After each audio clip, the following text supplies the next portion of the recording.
ഏത് കാര്യത്തെക്കുറിച്ചും അത് തീവ്രവാദമാണ്, അതിൽ തീവ്രവാദികൾ നുഴഞ്ഞു കയറിയിരിക്കുന്നു എന്ന് പറയുക എന്നത് വളരെ എളുപ്പമാണ്.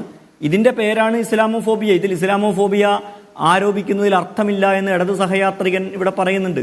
സുഹൃത്തെ, ഇതിൻ്റെ പേരാണ് ഇസ്ലാമോഫോബിയ.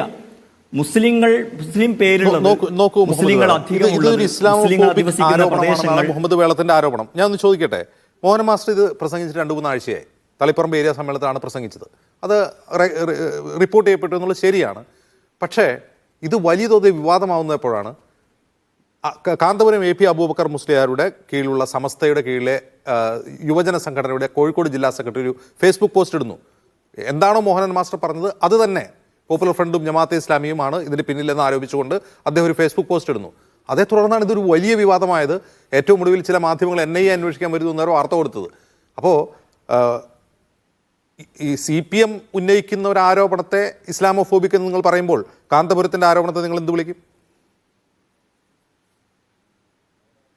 രണ്ട് കാര്യമാണ് അജിംസ അതിൽ പറയാനുള്ളത്. ഒന്ന്, കാന്തപുരം AP അബൂബക്കർ മുസ്ലിയാരുടെ നേതൃത്വത്തിലുള്ള സമസ്ത എന്ന് പറയുന്നത് രാഷ്ട്രീയമായി ന്യൂട്രലായ ഒരു സമസ്തയല്ല, മറിച്ച് CPIM-ന്റെ ഒരു മുസ്ലിം ഫ്രണ്ടൽ ഓർഗനൈസേഷനാണത്.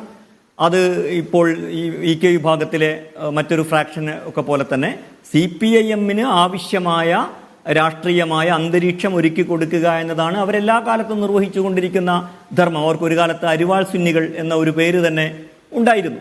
അപ്പോൾ അത് CPM-ന് വേണ്ടിയുള്ള ഒരു ഫെസിലിറ്റേഷൻ വർക്ക് എന്നാണ് അതിനെക്കുറിച്ച് നമ്മൾ കൃത്യമായിട്ട് മനസ്സിലാക്കേണ്ടത്. രണ്ടാമത്തത്, ഇനി മുസ്ലിങ്ങളുടെ ഏതെങ്കിലും ഒരു വിഭാഗം പറഞ്ഞു എന്നതുകൊണ്ട് ഇസ്ലാമോഫോബിയ അല്ലാതാവൂ.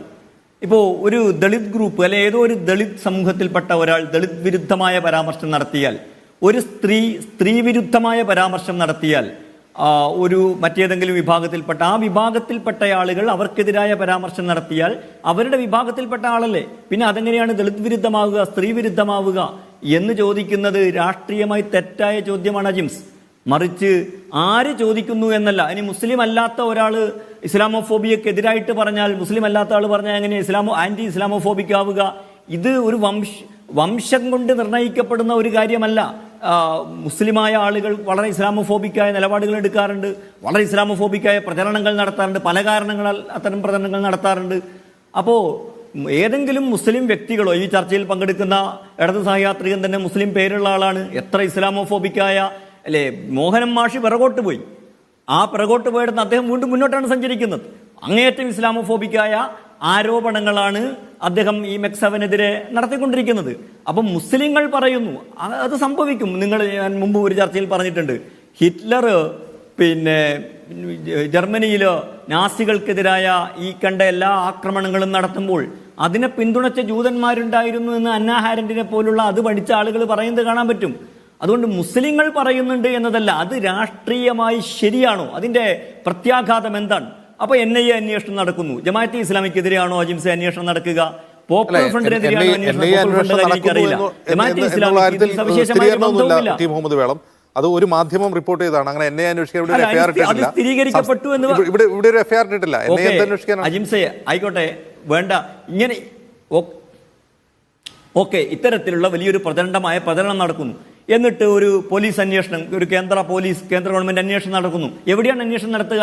അത് ജമാഅത്തെ ഇസ്ലാമിയുടെ ഓഫീസിലല്ല, കോഴിക്കോട്ടെയും മലപ്പുറത്തെയും ധാരാളം മുസ്ലിം ചെറുപ്പക്കാരുടെ വീടുകൾ കയറിയിറങ്ങി അവിടെയാണ് അന്വേഷണം നടക്കുക. ഇതിനുള്ള ഫെസിലിറ്റേഷനാണ് ഈ ആളുകൾ നടത്തിക്കൊണ്ടിരിക്കുന്നത്. ഇത് CPIM ഇപ്പോൾ മാത്രം നടത്തിയ ഒരു കാര്യമാണോ? കേരളത്തിലെ CAA വിരുദ്ധ സമരത്തില് തീവ്രവാദികൾ നുഴഞ്ഞു കയറി എന്ന് ഇതേപോലെ മോഹനം മാഷ് ഇന്ന് പറയുന്ന അതേ ഭാഷയിൽ അന്ന് മുഖ്യമന്ത്രി പറഞ്ഞു. എവിടെ? ആഭ്യന്തര വകുപ്പ് കൂടി കൈവശം വെക്കുന്ന മുഖ്യമന്ത്രിയാണ് ആ കാര്യം പറഞ്ഞത്. എങ്കിൽ അതിന്റെ പേരിൽ ഇപ്പൊ 2 വാട്സപ്പ് ഗ്രൂപ്പിന്റെ കേസാണല്ലോ മോഹൻ മാഷ് പറയുന്നത്. അത് പറയുന്നത് ഒരു പാർട്ടി സെക്രട്ടറിയാണ്, പാർട്ടിയുടെ ജില്ലാ സെക്രട്ടറിയാണ്, സാക്ഷാൽ മുഖ്യമന്ത്രി ഈ കാര്യം പറഞ്ഞിട്ട്. എന്നാൽ ഏത് സമരത്തില് ആരാണ് നുഴഞ്ഞു കയറിയത് അയാൾക്കെതിരെ ഒരു FIR, ഒരു പെറ്റി കേസ് രജിസ്റ്റർ ചെയ്തോ? ഇത് ഒരു സമുദായത്തിന്റെ എല്ലാ തരം ഉണർവുകളെയും, സമുദായത്തിന്റെ മാത്രം ഉണർവല്ല, ഇതെന്ന് പറയുന്നത് എല്ലാ സമൂഹങ്ങളും പങ്കെടുക്കുന്ന NRC-CAA വിരുദ്ധ സമരം അങ്ങനെയാണ്, മെക്സവൻ അങ്ങനെയാണ്. മുസ്ലിം സമൂഹം ഇവിടെ ജീവിക്കുന്നു. അവര് പല ആളുകളെയും ചേർത്തുകൊണ്ട് പലരുമായും സഹകരിച്ചുകൊണ്ട് കോ എക്സിസ്റ്റൻസ് നടത്തിക്കൊണ്ട് പലതരം കാര്യങ്ങൾ അവർ ജീവിക്കുകയാണ്. അവർ സമരം ചെയ്യുന്നു, അവർ ഭക്ഷണം കഴിക്കുന്നു, അവർ എക്സസൈസ് ചെയ്യുന്നു. അതിലെല്ലാം എല്ലാ ആളുകളെയും ചേർത്തുകൊണ്ട് എല്ലാ ആളുകളോടും ചേർന്നുകൊണ്ട് നടത്തുകയാണ്. പക്ഷെ അങ്ങനെ ഒരു സമുദായം നടത്തുന്ന കാര്യങ്ങൾ മാത്രം, ഇതിവിടെ ക്രിസ്ത്യാനികൾ നടത്തുന്ന കാര്യത്തെക്കുറിച്ച് പിണറായി വിജയനോ മോഹൻ മാഷ്കോ ഇങ്ങനൊരു പ്രശ്നമില്ല. ഹിന്ദു സമൂഹത്തിലെ പലതരം, അത് നായർ വിഭാഗമാണെങ്കിലും ഈഴവ വിഭാഗമാണെങ്കിലും ദളിത് പട്ടികജാതി വിഭാഗങ്ങളാണെങ്കിലും ആദിവാസി, അവരെക്കുറിച്ചൊന്നും ഈ പ്രശ്നമില്ല. മുസ്ലിം സമൂഹത്തിൻ്റെ മുൻകൈയിലോ അവർ ഭാഗവാക്കായിക്കൊണ്ടോ നടത്തുന്ന ഏത് കാര്യത്തെക്കുറിച്ചും തീവ്രവാദ ആരോപണം ഉന്നയിക്കുക, അത് പ്രൊഡ്യൂസ് ചെയ്യുക. എന്താണ് തുടർന്ന് സംഭവിക്കുന്നത്? വളരെ പെട്ടെന്ന് അത് BJP ഏറ്റെടുക്കുന്നു.